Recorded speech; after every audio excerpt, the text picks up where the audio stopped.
வணக்கம் மக்களே. நம்ம கார்த்திக் கதையில் ஜூலை 30 என்ன நடக்க போகுது அப்படிங்கிறத பற்றி தாங்க இந்த வீடியோவில் இப்போ நம்ம பார்க்க போகிறோம். வீடியோவுக்கு மறக்காமல் லைக் பண்ணிக்கோங்க.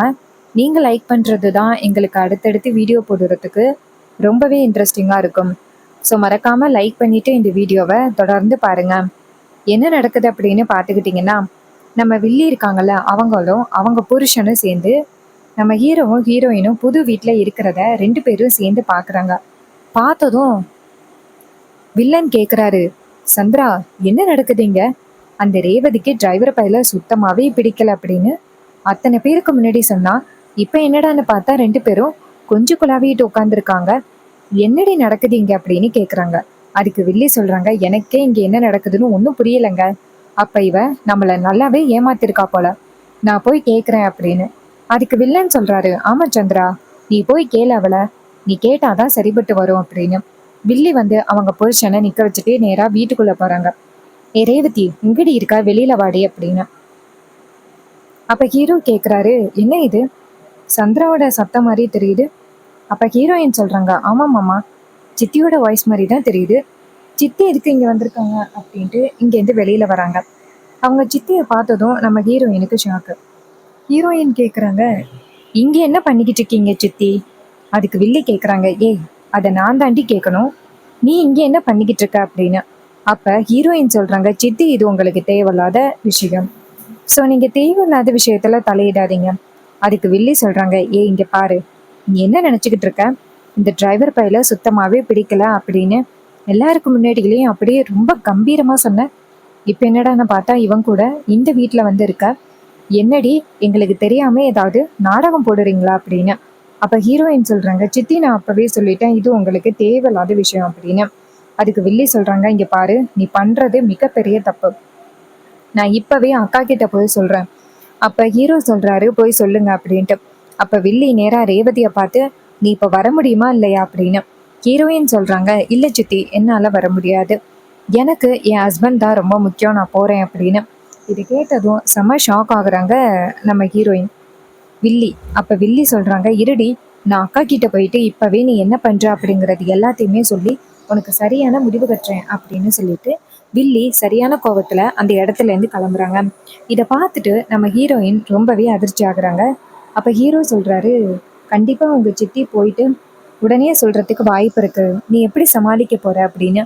அப்ப ஹீரோயின் சொல்றாங்க, மாமா, அதுக்காக நான் பயந்துகிட்டே இருக்க முடியுமா?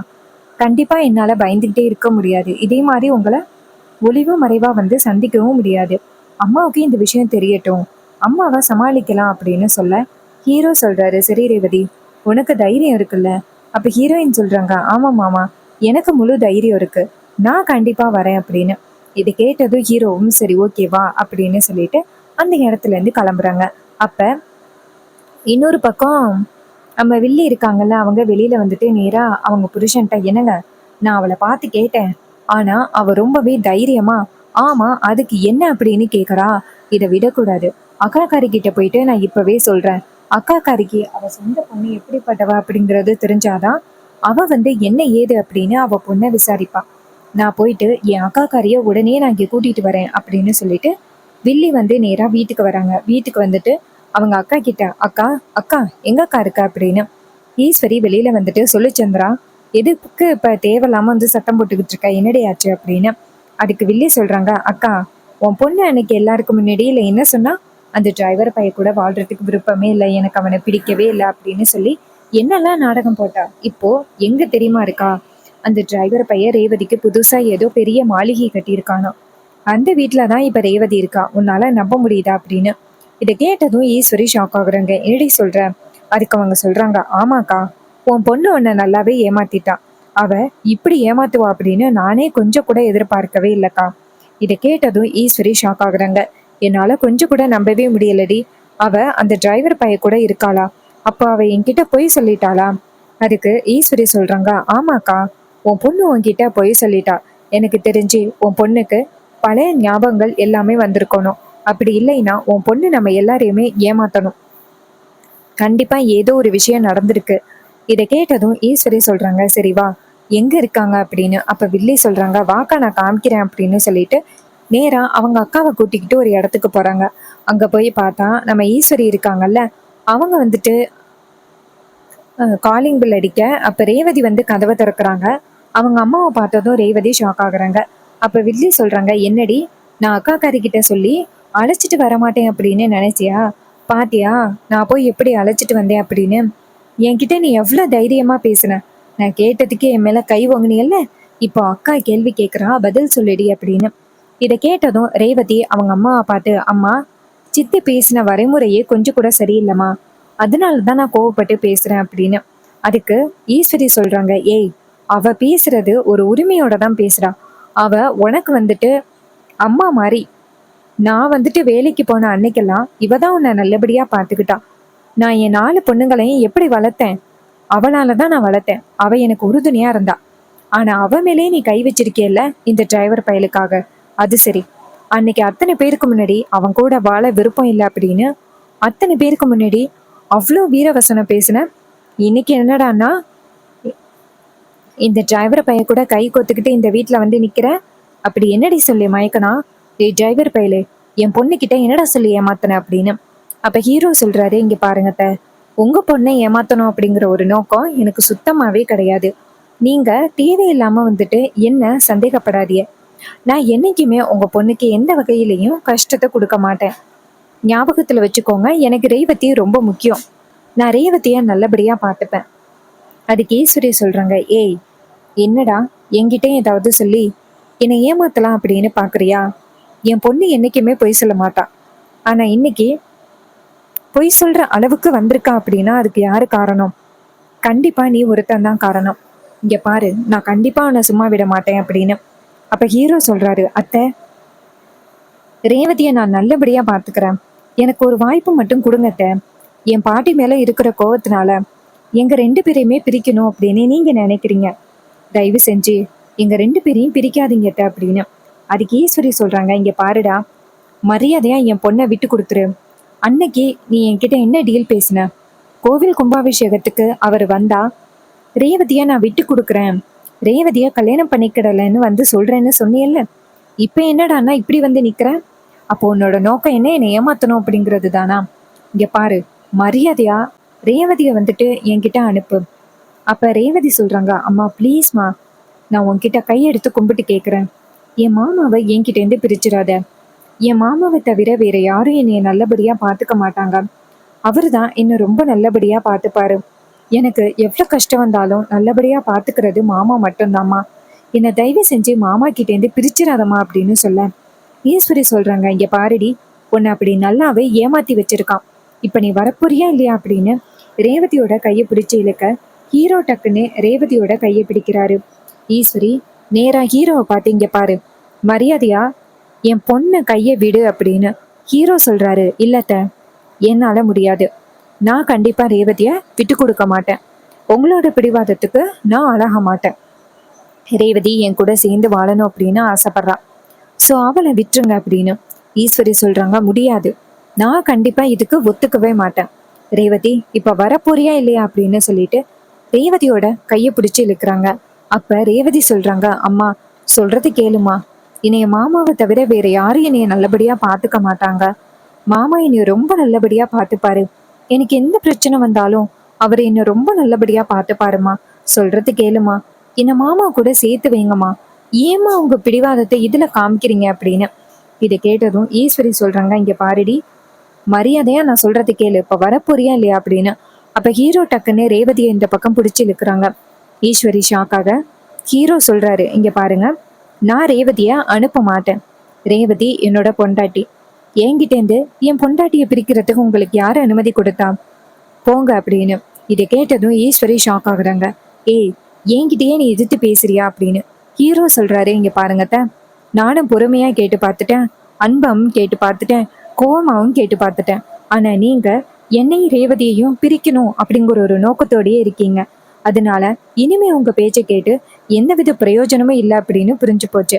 நானே ரேவதியும் சந்தோஷமா வாழணும் அப்படின்னா உங்களை எதிர்த்தா மட்டும்தான் முடியும் அப்படிங்கிறத நான் தெரிஞ்சுக்கிட்டேன். இனிமே உங்களால ரேவதி கிட்டேருந்து என்னை பிரிக்க முடியாது. நான் ரேவதியை உங்க கூட அனுப்ப மாட்டேன். இனிமே ரேவதி என் கூட தான் வாழ்வா, அதுவும் இந்த வீட்டுல. இதை கேட்டதும் ஈஸ்வரிக்கு செம்ம ஷாக்கிங்கா இருக்கு.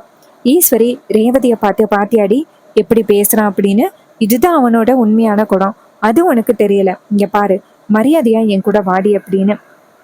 ரேவதி சொல்றாங்க, இல்ல நான் வரமாட்டேன், நான் என் புருஷன் கூட தான் சேர்ந்து வாழ்வேன், நீங்க எங்க 2 பேரையும் பிரிக்கணும் அப்படிங்கிறதுக்காக இப்படியெல்லாம் பண்ணிக்கிட்டு இருக்கீங்க, நான் கண்டிப்பா உங்க பேச்ச கேட்க மாட்டேன், என்ன வந்துட்டு என் புருஷன் கூட வாழ வைங்க, நீங்க இந்த இடத்த விட்டு போங்க அப்படின்னு. இதை கேட்டதும் ஈஸ்வரிக்கு செம்ம ஷாக்கிங்கா இருக்கு. என்னடி உன் இஷ்டத்துக்கு பேசுற அப்படின்னு. அப்ப ரேவதி சொல்றாங்க, ஆமாமா இஷ்டத்துக்கு பேச வச்சுட்டீங்களே, ஸோ இதுக்கு மேல நான் கண்டிப்பா வந்துட்டு அனுமதிக்க மாட்டேன், நான் கிளம்புறேன் அப்படின்னு சொல்லிட்டு ரேவதி அந்த இடத்துல இருந்து கிளம்புறாங்க அவங்க புருஷனை கூப்பிட்டுக்கிட்டு. இதை பார்த்துட்டு ஈஸ்வரி ஷாக் ஆகுறாங்க. சந்திர நேரம் அவங்க அக்காவை பார்த்து, பாத்தியாக்கா எப்பயோ வந்த ஒருத்தனுக்காக உன் பொண்ணு உன்னையே விட்டுட்டா அப்படின்னு அந்த அளவுக்கு அந்த டிரைவர் பையன் ரேவதி கிட்ட இப்படி எல்லாம் சொல்லி வச்சிருக்கான். அதனாலதான் ரேவதி வந்துட்டு டக்குன்னு இப்படிப்பட்ட ஒரு முடிவு எடுத்திருக்கா. இல்லைன்னா அவ இப்படிப்பட்ட ஒரு முடிவு எடுக்கிறதுக்கு வாய்ப்பே கிடையாது. உன் பொண்ண அவன் நல்லாவே ஏமாத்திட்டாக்கா. ஈஸ்வரி சொல்றாங்க, ஆமாண்டி நல்லாவே நம்ப வச்சு ஏமாத்திட்டான், அவன் வந்துட்டு இப்படி பண்ணுவான் அப்படின்னு நான் கொஞ்சம் கூட எதிர்பார்க்கவே இல்லை, இப்பவே வந்துட்டு அவனுக்கு ஒரு முடிவு கட்டுறேன் அப்படின்னு. அதுக்கு சந்திரா சொல்றாங்க, இங்க பாருக்கா நம்ம போயிட்டு லீகலா ஆக்ஷன் எடுப்போம், நீ வாக்கா பஞ்சாயத்தை கூட்டி அவனுக்கு ஒரு முடிவு கட்டுவான், பஞ்சாயத்துல தானே 2 பேருக்கும் எந்த சம்மந்தமும் இல்லை அப்படின்னு சொல்லிட்டு காசை வெட்டி போட்டோம், இப்ப என்னடான்னா 2 பேரும் ஒன்னா தெரிஞ்சுக்கிட்டு இருக்காங்க, ஸோ இதுக்கு நம்ம அனுமதிக்கவே கூடாதுக்கா, நான் வந்துட்டு அவங்களுக்கு சரியான முடிவு கட்டுற, நீ கவலைப்படாதுக்கா அப்படின்னு. ஈஸ்வரி சொல்றாங்க, சந்திரா நீ ஒருத்த மட்டும்தான் எனக்கு எப்பவுமே வந்துட்டு துணையாவும் ஆறுதலாவும் இருக்கிற, ஆனா இந்த வீட்டுல உள்ள யாருமே எனக்கு ஆறுதலா இல்ல, வா சந்திரா வீட்டுக்கு போவோம் அப்படின்னு சொல்லிட்டு நேரா சந்திராவை கூட்டிக்கிட்டு வீட்டுக்கு போறாங்க. நேரா வீட்டுக்கு போனதும் அங்க வந்துட்டு ராஜா இருக்காருல்ல, அவரு ஈஸ்வரிய பார்த்து, என்னாச்சு ஈஸ்வரி உன் முகமே சரியில்லை, ஏதாவது பிரச்சனையா அப்படின்னு. ஈஸ்வரி சொல்றாங்க, உங்க பொண்ணு இன்னைக்கு என்ன காரியம் பண்ணியிருக்கா தெரியுமா, நான் வேண்டாம் அப்படின்னு என்னையவே உதறி தள்ளிட்டா, அவ இப்படி பண்ணுவா அப்படின்னு நான் கொஞ்சம் கூட எதிர்பார்க்கவே இல்லை, உங்க பொண்ணு எனக்கு ரொம்ப பெரிய துரோகத்தை பண்ணிட்டா அப்படின்னு. அதுக்கு அவரு சொல்றாரு, இங்க பாரு ஈஸ்வரி, நீ உன் பொண்ணு துரோகம் பண்ணிட்டா அப்படின்னு சொல்றியே, கொஞ்சமாவது உன் பொண்ணுக்கு நீ என்ன பண்ண அப்படிங்கிறத யோசனை பண்ணி பாரு, உன் பொண்ணை நீ நம்ப வச்சு ஏமாத்திருக்க, உன் பொண்ணுக்கு பழைய ஞாபகங்கள் இல்லை அப்படிங்கிற ஒரு காரணத்தை பயன்படுத்தி அவகிட்ட பழைய விஷயங்கள் எதையுமே சொல்லாம அவளை நீ ரொம்பவே ஏமாத்திருக்க, நீ பண்ணது எல்லாமே சரியா ஈஸ்வரி, கொஞ்சம் யோசிச்சு பாரு அப்படின்னு. இதை கேட்டதும் ஈஸ்வரி சொல்றாங்க, போது நிப்பாட்டுங்க அப்படின்னு சொல்லிட்டு ஈஸ்வரி பேசுறாங்க. அப்போ சந்திரா சொல்றாங்க, பாத்தியாக்கா இந்த வீட்ல இருந்து யாருமே உனக்கு வந்துட்டு சப்போர்ட்டா இல்ல, பாவம் நீ எந்த அளவுக்கு வருத்தப்படுற, ஆனா உன் வருத்தம் கூட அவங்க யாருக்கும் வந்துட்டு பெரிய விஷயமா தெரியவே மாட்டேங்குது, இதுக்குதான்க்கா நான் எப்பவுமே உனக்கு துணையா இருக்கிறது, இந்த வீட்டுல உள்ள எல்லாருமே உனக்கு துரோகம் பண்றாங்கக்கா அப்படின்னு. அப்ப ராஜா சொல்றாரு, போதும் சந்திரா, உன்னால இந்த வீட்டுல என்னெல்லாம் பிரச்சனை நடந்துகிட்டு இருக்கு அப்படிங்கிற எல்லாத்தையும் நான் பாத்துக்கிட்டு தானே இருக்கேன், போதும் நிப்பாட்டு, இதுக்கப்புறமும் நீ ஏதாவது பேசுனீங்கன்னா அவ்வளவுதான் அப்படின்னு சொல்லிட்டு ராஜா பேச, அதுக்கு ஈஸ்வரி சொல்றாங்க, இங்க பாருங்க, என்னைக்குமே ஏன் தங்கச்சி எனக்கு எந்த வகையிலையும் துரோகம் பண்ணது கிடையாது, நீங்க எல்லாரும் சேர்ந்துதான் அந்த டிரைவர் பைய கூட சேர்ந்துக்கிட்டு ரொம்ப பெரிய துரோகத்தை பண்ணிக்கிட்டு இருக்கீங்க, இதோட நிப்பாட்டுங்க அப்படின்னு சொன்னதும் அவரு அமைதியா இருக்காரு. ஸோ சந்திரா சொல்றாங்க, சரிக்கா இவங்க கிட்ட பேசி எந்த வித பிரயோஜனமும் இல்லை, இவங்க கிட்ட பேசினாலே இவங்க நேரா அந்த டிரைவர் பை கிட்ட போய் சொல்லி கொடுத்து பிரச்சனை உண்டாக்குவாங்க, ஸோ இவங்க கிட்ட பேசி எந்த வித பிரயோஜனமும் இல்லை, நீ வாக்கா நம்ம வீட்டுக்கு போவோம் அப்படின்னு சொல்லிட்டு நேரா அவங்களோட ரூமுக்கு போறாங்க. ஸோ இந்த கதை உங்களுக்கு பிடிச்சிருக்கா? இந்த கதை பிடிச்சிருந்துச்சுன்னா இந்த வீடியோவுக்கு மறக்காம லைக் பண்ணிக்கோங்க. நீங்க லைக் பண்றது தான் எங்களுக்கு அடுத்தடுத்து வீடியோ போடுறதுக்கு ரொம்பவே இன்ட்ரெஸ்டிங்காக இருக்கும். ஸோ மறக்காம லைக் பண்ணிட்டு இந்த வீடியோவை நீங்க தொடர்ந்து பாருங்க. ஸோ நம்ம வந்துட்டு அதிகமாக நேச்சர் சம்மந்தமான வீடியோஸ் தான் நிறையவே ஷேர் பண்ணிக்கிட்டு இருக்கோம்.